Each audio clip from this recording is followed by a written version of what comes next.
Tem um idoso de 88 anos, 88, que foi dado como morto. É um caso aqui do interior de São Paulo. Gente, isso aqui é estúpido. Você que tem seu pai, seu avô, seu tio, presta atenção. A médica do hospital foi lá, assinou a certidão de óbito. Diz que o seu Juraci Rosa Alves, ele já poderia ser levado para a funerária. E ele foi. Quando ele recebia os últimos preparos antes de ser colocado no caixão, os funcionários da funerária, não, peraí, calma aí, pelo amor de Deus. O morto está se mexendo, porque não estava morto. O seu Juraci, ele estava respirando com muita dificuldade. Aí eles olham, não, calma. Será que é coisa da minha cabeça? Vem aqui, dá uma olhada. Não está respirando, é devagarinho, é com dificuldade, mas ele está respirando. O abdômen dele estava se mexendo. Aí os funcionários chamam a enfermeira, chamam a técnica de enfermagem, na verdade, e ela ali, a técnica de enfermagem, consegue constatar o que a médica deveria ter constatado dentro do hospital. SAMU é chamado na hora e o seu Juraci é internado dentro de uma UTI naquele hospital. Naquele não, num outro hospital. E agora? Você lembra de um caso que nós mostramos aqui recentemente, de uma médica que constatou o óbito da pessoa que estava no chão depois de um acidente? Na verdade, ela não estava, né? A mulher ali, ela não estava morta, estava respirando. As próprias testemunhas diziam, ô doutora, você está cobrindo aí, mas a mulher está respirando. A doutora, deixa que eu faço meu trabalho, está morta. Mas está respirando, mas morreu. A médica foi afastada do SAMU, essa pessoa foi levada para o hospital, ficou na UTI e se recuperou. Agora vem essa história e fica a pergunta, e o seu Juraci? O que aconteceu com ele depois disso? Vamos ver? O que era para ser despedida virou susto e caso de polícia. Seu Juraci Rosa Alves, de 88 anos, foi declarado como morto depois de receber o diagnóstico de insuficiência respiratória. Mas o idoso voltou a respirar de forma inesperada horas antes do próprio velório. O caso intrigante assustou moradores e funcionários de uma funerária em Presidente Prudente, interior de São Paulo. Durante a preparação do corpo, os profissionais levaram um susto ao perceberem que o abdômen do seu Juraci estava se movimentando. Apesar de forte, esse sinal não era suficiente para afirmar que ele estava vivo, já que poderia ser apenas um reflexo, mas a equipe não ignorou. A enfermeira responsável pela funerária foi chamada imediatamente. Aí veio a grande surpresa.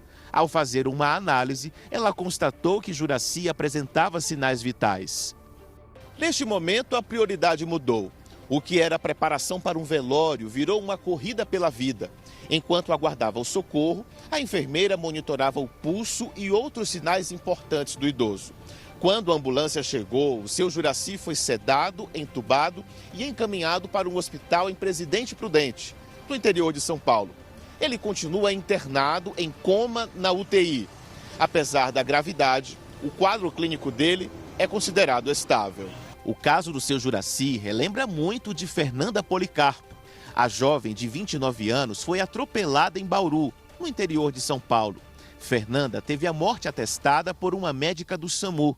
O corpo dela chegou a ser coberto na rodovia, mas depois perceberam que ela estava viva.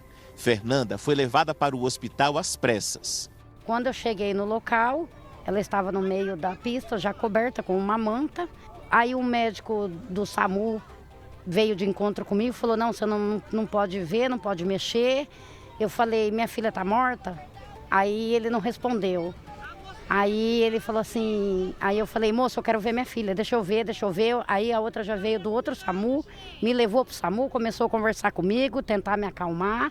E eu perguntava o tempo todo se a minha filha estava viva e ela falava, sinto muito, e não queria deixar mais eu ver.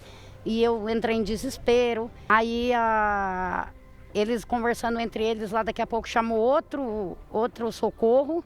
Demorou um pouco, aí outro socorro chegou, tirou ela do meio da rodovia, levou para o acostamento e ali no acostamento o médico constou que ela ainda tinha sinais vitais. Fernanda ficou internada por 18 dias e depois recebeu alta.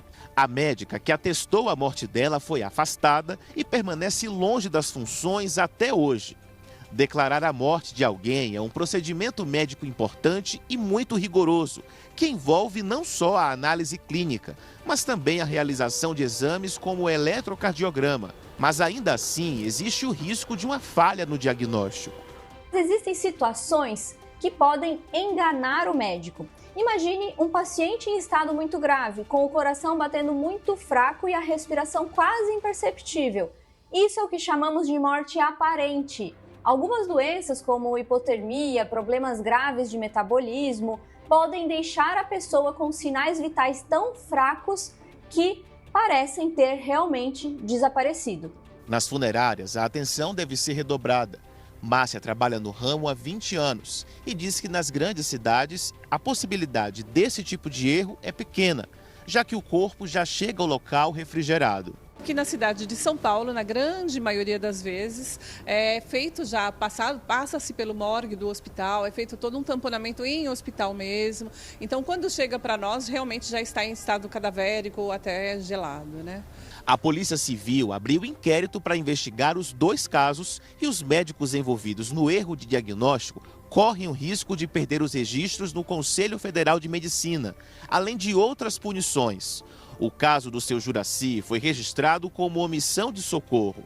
O hospital e o médico podem ser obrigados a indenizar a família pelo sofrimento causado. E em casos mais graves, o médico pode até ser processado criminalmente. Por isso, os hospitais precisam ter regras claras, observar o paciente por mais tempo, usar o eletrocardiograma sempre que possível e, quando há dúvida, pedir a opinião de outro médico.